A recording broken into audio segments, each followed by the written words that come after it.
Before borders, before the idea of Asia or Africa, there were migrations. Sailors, hunters, mothers, priests, carrying dark skin, curly hair, and the memory of the Nile, the Niger, and the Rift Valley. They moved not as outsiders, but as origin. As the rivers shifted and stars rotated in the night sky, they followed the rhythms of earth and spirit, crossing lands that today we divide with names, flags, and skin.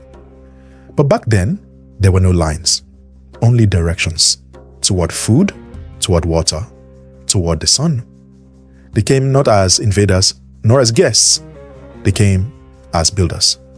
They planted seeds of culture, of rhythm, of language, and of law. And long before the caravels of Europe scraped the eastern seas, African presence had already taken root in Asia, not once, not twice, but across centuries, dynasties, and divine myths. In temples and trade routes, in DNA and drumbeats, in the mouths of forgotten poets, and in the eyes of painted saints, Africa lived. Asia was not a distant world. Asia was Africa extended. But then came the silence, the great forgetting. Through colonization and conquest, through academic gatekeeping and racial mythologies, the African presence in Asia was slowly scraped away, buried under new empires, erased from the new textbooks. But the echoes remain. You see them in the sacred texts, in the faces of ancient statues, in the genetic footprints that time could not cover. This is not a fantasy. This is memory, ancestral, scientific, undeniable. This is the story of Black Asia, of the faces time tried to erase, and now we remember.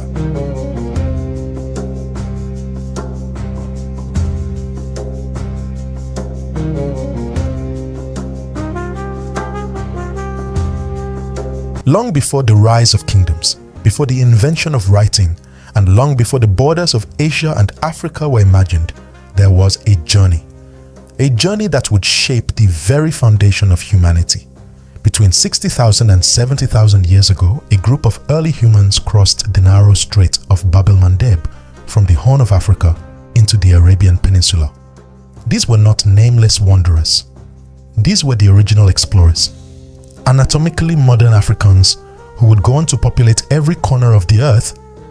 Their legacy still pulses in our DNA, in our skin, in our stories.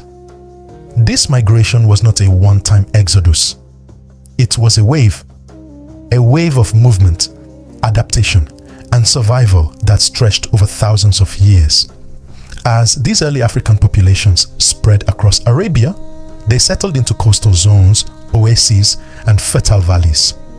They became hunter-gatherers, navigating deserts and mountains, carving their lives into the new landscapes of the East from Arabia.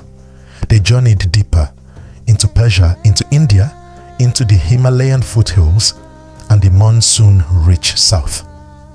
The genetic evidence of this movement is written in our blood. Haplogroups L and M, deeply African in origin, are found today in parts of South Asia and East Asia.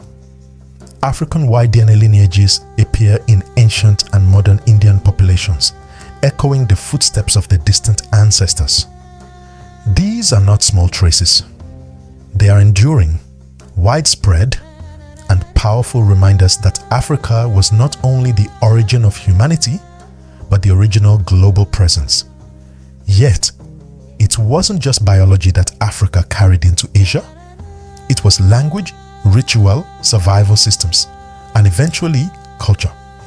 Archaeological studies have identified early hunter-gatherer populations across southern Arabia and the Indian subcontinent with distinctly African features, deep skin tones, tightly curled hair, broad noses.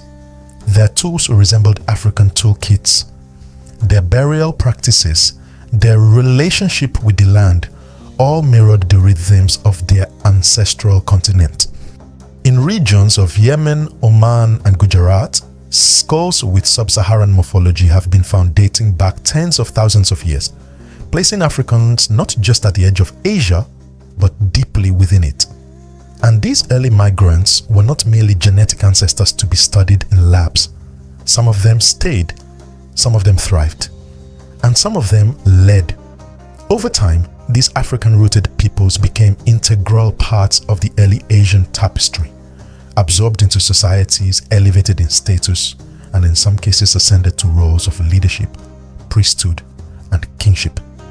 In the ancient South especially, we will later find kingdoms, saints, and warriors who carried African blood and memory within their lineages, not as foreigners, but as founders. To understand Asia's early civilizations without acknowledging Africa's role is to look at a tree and ignore its roots. Every great civilization has an origin, and for Asia, that origin is inseparable from Africa, not as a visitor but as the first architect, not as a migrant but as the mother. This act of remembrance is not about racial pride. It's about historical clarity. It's about reclaiming the oldest thread of connection between continents, not through conquest, but through continuity, through migration that was sacred, not forced, through movement that seeded life, not death. So when we look at the map today and see Asia and Africa as separate, we must remember that separation is an illusion. The first Africans who crossed into Asia did not recognize these modern boundaries. They saw land, sky, and possibility, and they walked, carrying with them the first fire of civilization. In their footsteps, we begin.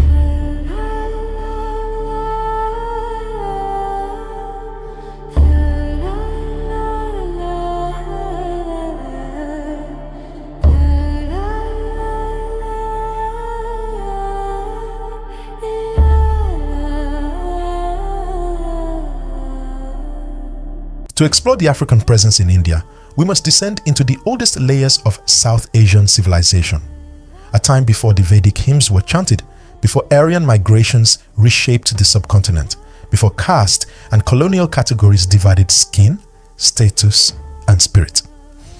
At the heart of this ancient India were the Dravidians, builders of cities, planners of temples, and bearers of a culture that predates what most textbooks call Indian civilization. And when we look closely at the earliest Dravidian art, sculpture, and literature, we find features and themes that unmistakably echo Africa. In early temple carvings and sacred iconography across Tamil Nadu and Kerala, one notices recurring traits: broad noses, full lips, tightly curled hair, and deeply pigmented skin. These are not incidental. These features were revered, deified, and preserved in stone. In southern Indian traditions, beauty was not synonymous with fairness. It was blackness that symbolized power, divinity, and cosmic mystery. It is no coincidence that Krishna, one of the most worshipped deities in the Hindu pantheon, literally means the black one. And Draupadi, the queen of the Mahabharata epic, is repeatedly described as being black as night. In these stories, darkness was not something to be escaped. It was something sacred. The Dravidian languages themselves carry echoes that intrigue linguistic scholars. Phonetic and structural similarities between Dravidian and Niger-Congo language families have long been observed. While the mainstream academic world hesitates to draw bold conclusions, the parallels are enough to raise deep questions. Were there ancient linguistic exchanges between Africa and South India? Or were these languages born of a common ancestral matrix, echoes of a time when early human populations, African in origin, spread and settled the globe?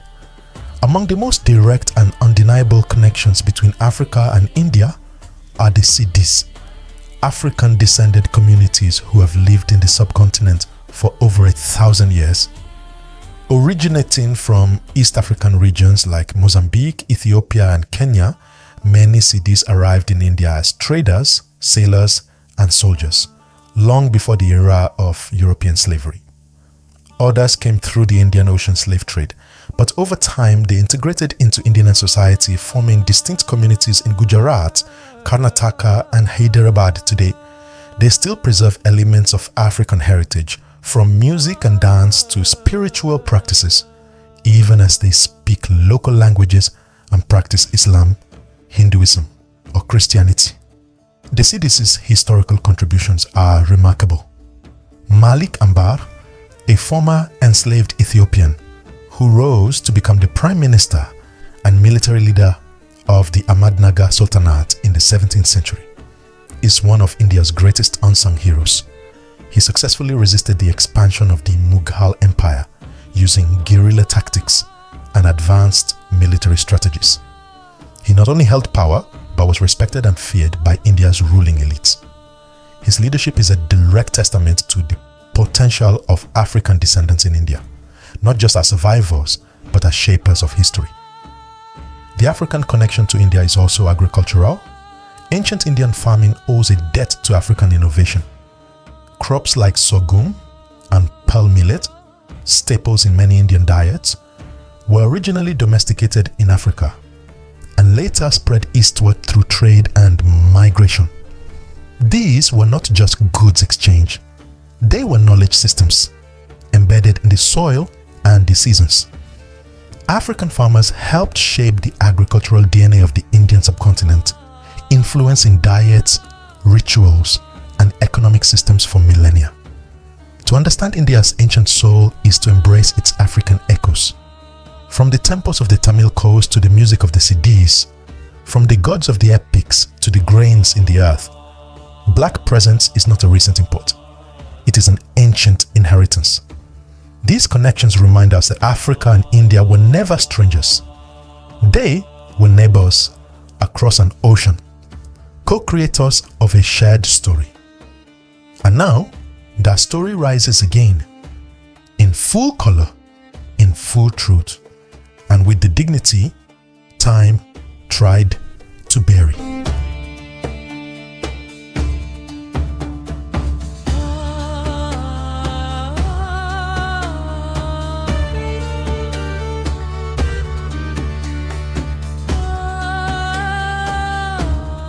To understand China's ancient beginnings, we must step far beyond the modern image of a culturally uniform nation. Early China was not a monolith. It was a vast landscape of tribes, clans, and migrating peoples. Some light-skinned, some copper-skinned, and some unmistakably dark-skinned with woolly hair and broad features. In the oldest layers of Chinese chronicles, we find descriptions of groups known as the Limin, a term applied to early tribal peoples who lived along the southeastern coasts and southern river valleys. These Limin were described as dark-skinned, tightly curled in hair texture, and distinct from the northern populations. For centuries, historians wrote around these descriptions or softened them, but the ancient texts remain. China's earliest world was ethnically diverse, and among that diversity were populations with clear African traits. Archaeology deepens the story. In the Jiangsu and Zhejiang regions, the Liangzhu culture flourished over 5,000 years ago, a sophisticated civilization known for exquisite jade craftsmanship, complex burial systems, and early irrigation works. But what is often omitted is that several reconstructed facial profiles from Liangzhu skeletal remains show features that researchers have quietly noted as African-like: broad noses, fuller lips, and cranial structures resembling the Nubian and Nilotic populations. This does not mean these were Africans who recently arrived. It means that early China included people whose ancestry traced back to the same deep African migrations that seeded much of Asia's earliest population. The deeper one goes into prehistoric Chinese anthropology, the more diversity emerges. Early China was a mosaic. The north saw influences from Central Asia. The southwest connected with Southeast Asian islanders. And the central and coastal regions housed groups who bore resemblance to Africans from earlier waves of migration. The idea of a single Han identity did not exist at this time. That identity would only form much later through conquest, assimilation, and dynastic expansion. In the Shang dynasty, circa 1600 to 1046 BCE, some of the bronze statues uncovered at sites like Sanxingdui and Anyang display bold physical features. Wide faces, full lips, round eyes, and strong jawlines that challenge narrow assumptions about what early Chinese looked like. Historians traditionally label these features as non-Han, but are rarely asked the next question. Who were these people, and why do some of them look African? Perhaps the most provocative element of Black China sits in the semi-mythical early dynasties, especially the Xia dynasty, which Chinese tradition holds as the first royal house of China.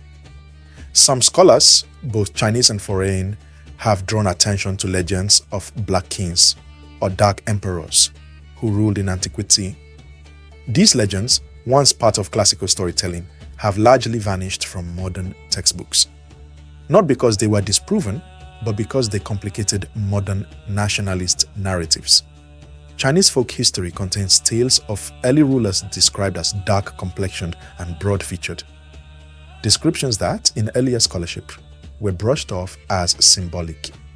But when combined with archaeological, genetic, and anthropological evidence, these legends begin to look less metaphorical and more historical. One of the clearest surviving traces of Africa in ancient China appears not in a royal genealogy, but in religious art. Early Buddhist statues found in the caves of Dunhuang, Longmen, and Yungang sometimes depict bodhisattvas and guardian deities with tightly curled hair, broad noses, and full lips. These are not illusions or accidents. They reflect a period when black monks, traders, and travelers moved along the Silk Road and maritime routes between East Africa, India, and China. Some early depictions of the Buddha himself, especially in regions influenced by South Asian iconography, carry African-coded features, a visual reminder of how spiritual traditions traveled across continents through people whose faces bore the imprint of Africa. Black presence in early China is not a fringe idea. It is a buried chapter. A chapter that reveals China not as an isolated cradle, but as a crossroads touched by the earliest human migrations and enriched by African lineages, aesthetics, and myths. When we restore this truth, the story of China does not shrink. It expands. It becomes a shared origin story, one in which Africa and Asia are not opposites but intertwined beginnings.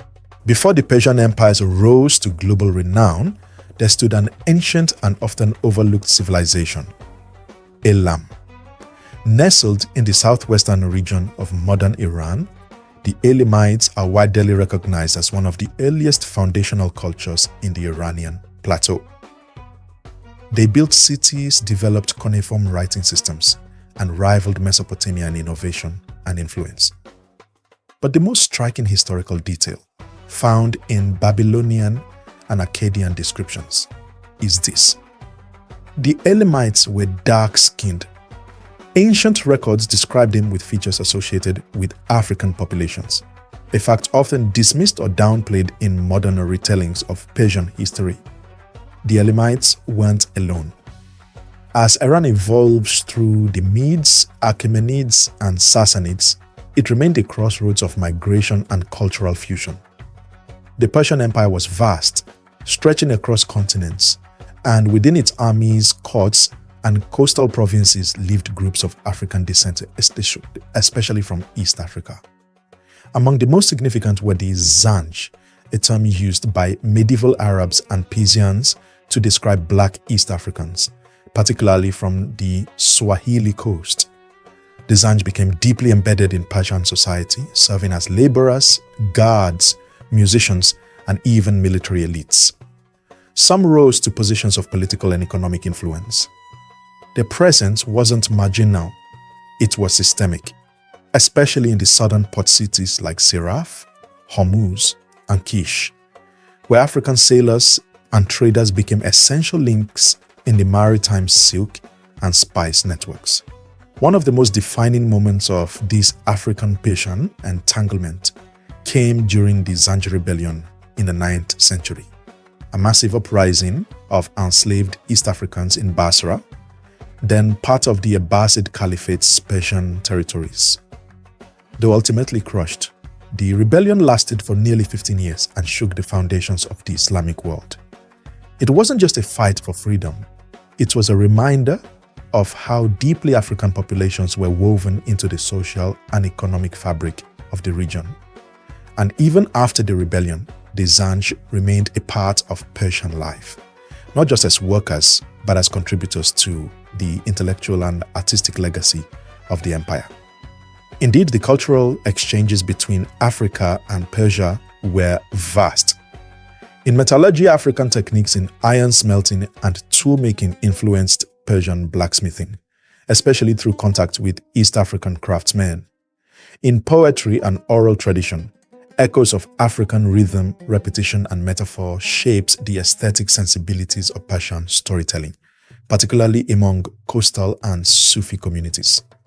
The call and response cadence of Zanj speech left traces in Persian musical forms, while African instruments, like early versions of the lyre and drum, found their way into Persian court music. Military strategy, too, was an area of cross-pollination. African warriors, particularly those trained along the Swahili coast, brought guerrilla tactics and maritime combat knowledge to Persian naval campaigns. In some records, African commanders are noted for their leadership in protecting Persian trade ships from piracy and for their innovations in naval formations. Trade remained the lifeblood of this connection. Persian ports bustled with African sailors and merchants, many of whom lived seasonally in cities like Bandar Abbas and Hormuz. They brought not just goods, but news, ideas, and spirituality. East African cosmologies, rich with ancestral reverence, dream symbolism, and elemental worship, quietly seeped into Persian mysticism. It's no coincidence that Sufi poetry often carries metaphors for blackness as divine mystery, or that Persian miniature art from certain periods reflects African figures not as caricatures, but as wise, regal, or holy. To understand Black Persia is to uncover a deep, dignified exchange, not defined by slavery alone, but by shared enterprise, artistry, and alliance. The African presence in Iran was not a historical footnote. It was part of the ink that wrote Persian civilization. And today, its traces remain in the genes of southern Iranians, in the legends of the Zanj, and in the rhythms of Persian verse that still echo across centuries. Before the rise of Islam and the geopolitical dominance of the Arabian Peninsula, the southern lands of Arabia were not ruled by Arabs alone. For centuries, they were deeply shaped by their African neighbors, and at times, directly governed by them. At the heart of this Afro-Arabian entanglement was the Aksumite Empire of Ethiopia, a powerhouse of the ancient world that extended its reach across the Red Sea and into southern Arabia, particularly the Himyarite Kingdom, located in what is today Yemen. In the 4th and 6th centuries CE, Aksumite rulers launched military campaigns across the water, occupying key Arabian cities and influencing trade routes, religious life, and political systems. For a time, southern Arabia was not only a satellite of Africa, it was Africa itself, under the rule of black kings from the Ethiopian highlands. This African presence in Arabia, however, wasn't limited to conquest or temporary occupation. It was ancestral, it was permanent. Long before Islam emerged in the 7th century, the cities of Mecca and Medina were already home to African-descended tribes, people whose bloodlines traced back to East Africa and who had been part of the peninsula's cultural and economic life for generations. One of the earliest and most revered followers of the Prophet Muhammad, Bilal ibn Rabah, was of Ethiopian descent. But Bilal's story wasn't unusual. It was part of a broader demographic reality. Black Arabs were not anomalies. They were integral threads in the social fabric of pre-Islamic Arabia. The deep Afro-Arab fusion went beyond politics and religion. It was economic, technological, and artistic. Africa and Arabia were connected by incense trade routes stretching from the Horn to Oman, and by gold corridors linking Nubia and Aksum to the markets of Najran and Petra. African expertise in ironworking and metallurgy flowed into Arabian craftsmanship, especially in the production of tools, weapons, and ceremonial items. In shipbuilding too, African knowledge played a role. Swahili and Nubian maritime technologies influenced early Arabian designs, contributing to the construction of dhows and other vessels used for Red Sea and Indian Ocean trade. Africans in Arabia were not just laborers or traders, they were soldiers, queens, nobles, and mystics. Ethiopian regents married into Arabian dynasties. African warriors served as elite guards in southern Arabian courts. Some historians believe the legendary Queen of Sheba, known in Ethiopia as Makedda and in Arabian lore as Bilqis, symbolized the fusion of Black African sovereignty and Arabian prestige. Whether myth or memory, her story endures as a reflection of this rich cross-cultural exchange. Even in Arabian rock art, preserved on the walls of ancient caves and cliffs from Yemen to Saudi Arabia, we find carvings and petroglyphs depicting figures with African facial features, full lips, wide noses, and textured hairstyles. These were not foreign invaders. They were the people of the land recorded by their own hands or those who knew them well. They hunted, danced, worshipped, and ruled, all under the scorching Arabian sun, their presence literally etched into stone. To speak of Black Arabia is to confront a forgotten symmetry, that the Red Sea was not a barrier but a bridge, and that African influence on Arabia was not an intrusion but an inheritance. The spiritual, cultural, and commercial life of the Arabian Peninsula was born not in isolation, but in partnership with the African world. It was a relationship of exchange and interdependence, not subjugation. One that helped birth the very world Islam would later rise into. In reclaiming this story, we do not diminish Arabia's history.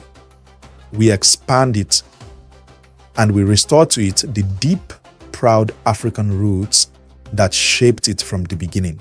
Far from the towering empires and coastal ports of India, China, and Arabia, deep within the jungles, mountains, and islands of Southeast Asia, live some of the oldest human lineages in the world, the Negrito peoples. Their presence tells a story not of conquest or migration alone, but of profound endurance. The Aita of the Philippines, the Semang of Malaysia, and the Andamanese of the Andaman Islands are living time capsules, genetically linked to the earliest humans who migrated out of Africa tens of thousands of years ago. Their DNA is among the oldest found in Asia, with direct ties to African populations that left the continent over 60,000 years ago. These peoples are often labeled as isolated or primitive by outsiders, but what they truly represent is continuity, a living bridge between Africa and Asia. They are not forgotten tribes. They are Africa's island children, surviving and adapting in some of the most remote environments on Earth. In their bone structure, hair texture, and melanin-rich skin, they carry visible echoes of the African continent. But it's not just genetics. It's the culture, the cosmology, and the spiritual frameworks that continue to mirror their ancestral homeland. In the The Andaman Islands, the Jarawa and Onge still maintain a hunter-gatherer lifestyle similar to the ancient Khoisan of southern Africa. Their rituals, songs and oral histories reflect a relationship with nature that is deeply African in philosophy. Cyclical time, ancestral reverence, and a universe alive with spirit. The Aita people in the Philippines, known for their agility in forest environments and expert tracking skills, also show strong cultural parallels to African hunter-gatherer groups. Their musical traditions are built around percussion and polyrhythm, utilizing instruments and patterns that evoke the drumming cultures of the Congo and West Africa. Body scarification, practiced by both African and Negrito communities, is more than body art. It's a sacred language. In both traditions, the marks represent identity, resilience, and rites of passage. The skin becomes a map of personal and communal memory. And across Negrito groups, cosmologies reflect dualistic balances of earth and sky, life and death, spirit and matter. Ideas mirrored in many African traditional spiritual systems among the Semang of Malaysia. Ancient beliefs in forest spirits and ancestor guardians still shape daily life.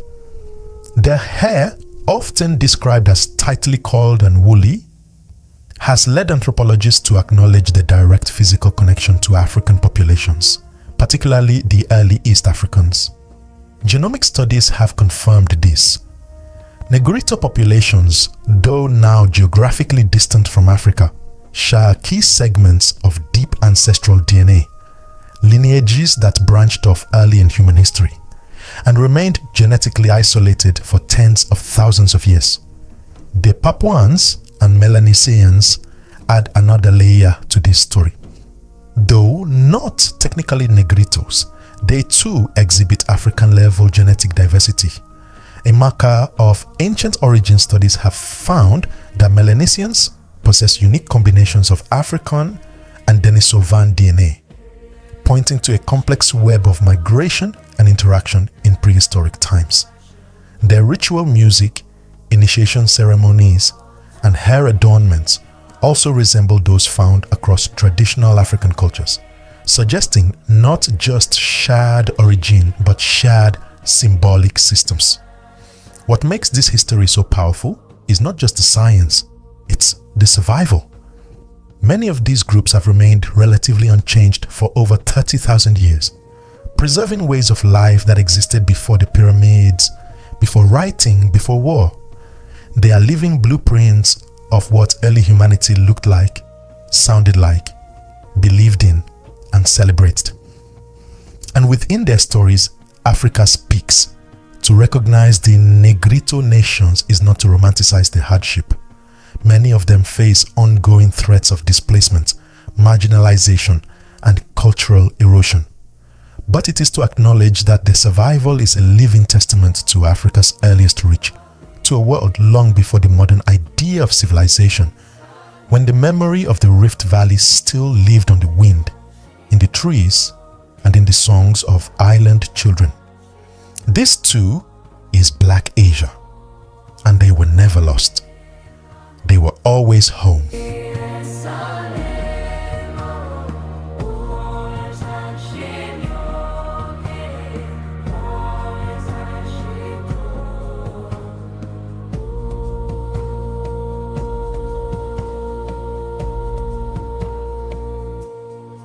Asia does not hold a separate origin from Africa. It holds a delayed chapter of the same story. From the first footprints crossing Bab el-Mandeb to the sacred temples of India, from the bronzed warriors of China's Shang dynasty to the black sailors anchoring Persian ports, Africa was not a guest in Asia's story. It was the architect behind the curtain, the ancestral blueprint woven into the very bones of civilization. The farther back we look, the more clearly we see it, not as myth, but as memory. India remembers it in its gods, in Krishna's deep skin, in Draupadi's blackness, in the rhythms of the Siddis and the Dravidian temples still singing in stone china. Remembers it in its first dynasties. in the Liming tribes, in the black emperors whispered through oral legends, in the Buddhist sculptures with tightly curled hair and lips shaped like memory. Persia remembers it in its kings, in the dark-skinned Elamites who laid Iran's foundations, in the Zanj who rose from laborers to warriors, in the poetry, the ironwork, the verses echoing Africa's ancient cadence. Arabia remembers it in its tribes, in the black Meccans and pre-Islamic African queens, in the incense roads walked by Ethiopian generals, in the Red Sea, not as a border, but as a bridge. Southeast Asia remembers it in its people, in the Eta, the Semang, the Andamanese, untouched for 30,000 years. In the scarifications, the songs and the sky maps traced in drums. Africa did not just influence Asia. Africa helped shape it. This is not about pride. It's about restoration. It's about realigning history with the truth already written in DNA, art, language, and spirit. The timelines have always existed. The evidence has always been there. Now, the silence is breaking. If this opened your eyes, don't let it end here. Like this video to honor the ancestors. Comment below. Share your reflections, your knowledge, your heritage. Share this film with someone who needs to remember, and subscribe to History Store, where the erased chapters rise again.